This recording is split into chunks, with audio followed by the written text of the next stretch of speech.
What if a town could just be erased? In the heart of upstate New York, there's a place called Pitcher. It once buzzed with life, the sounds of families, business, and Sunday sermons. But then, one by one, the lights went out. The houses emptied, and the people, they just seemed to disappear. The locals started calling it the Village of Vanished Souls. But this isn't a ghost story, not really. It's the story of a classic American promise that twisted into a curse. So stick with me as we uncover what really happened to the people of Pitcher. Pitcher, New York, wasn't born a ghost town. Far from it. Formed in 1827 from parts of other towns and named for Nathaniel Pitcher, New York's 8th governor, it was a collection of busy little hamlets built on pure American ambition. The heart of it all was a place called Pitcher Springs. The big draw, smelly, sulfurous water that people believed had miraculous healing properties.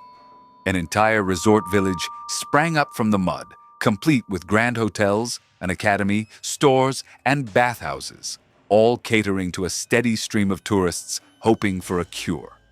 And it wasn't just the springs. Other hamlets like North Pitcher were hives of industry, known for making things like pitchforks and other farm tools. The town was a living, breathing thing, a network of farms, mills, and taverns, all connected by dirt roads and a shared sense of purpose. It even produced some notable figures, like Jethro A. Hatch, who was born there and later became a Civil War surgeon and a U.S. congressman from Indiana. It was the very picture of a thriving 19th century community, a place no one could imagine would one day just fade away. So, what went wrong? There was no single disaster, no battle, no plague. Pitcher's end was a slow-motion abandonment, the kind that has quietly claimed thousands of small American towns. First, the very thing that gave it life became its undoing. As modern medicine advanced, the belief in healing springs faded, and the tourists simply stopped coming. The grand hotels at Pitcher Springs fell silent, monuments to a time that was over. Then, the world modernized right around it. New railways and better roads bypassed the small, isolated hamlets completely. The streams of commerce that once fed the town now bled it dry, pulling people, money, and opportunities toward bigger, better connected cities. Farms started using machines, which meant they needed fewer workers. Local shops and mills couldn't keep up with massive factories. One by one, families packed their bags and left for a better life. The town wasn't destroyed, it was just made redundant. The population, which was over 1,500 at its peak, has since dwindled to around 800 today. This wasn't a vanishing of souls, but a quiet exodus driven by a force more relentless than any ghost: economic reality. This story is a powerful reminder of just how fragile our communities can be. If you believe these forgotten histories deserve a voice, take a second to subscribe to the channel. Your support helps us keep telling them. Now, back to the story, because while economics explain the town's decline, they don't explain the chilling legend it left behind. When the real stories of a place start to fade, folklore has a way of taking over. And Pitcher has a legend that will send a chill right down your spine. The story of Zella Dough. The legend goes that around 1870, a young woman named Zella was married to an older, stern farmer named Ezra. Zella loved the lively dances at the Pitcher Hotel, but her controlling husband refused to let her go. So, she started sneaking out at night after he fell asleep. But one night, Ezra woke up to an empty bed. Furious, he waited by the door with a butcher knife in his hand.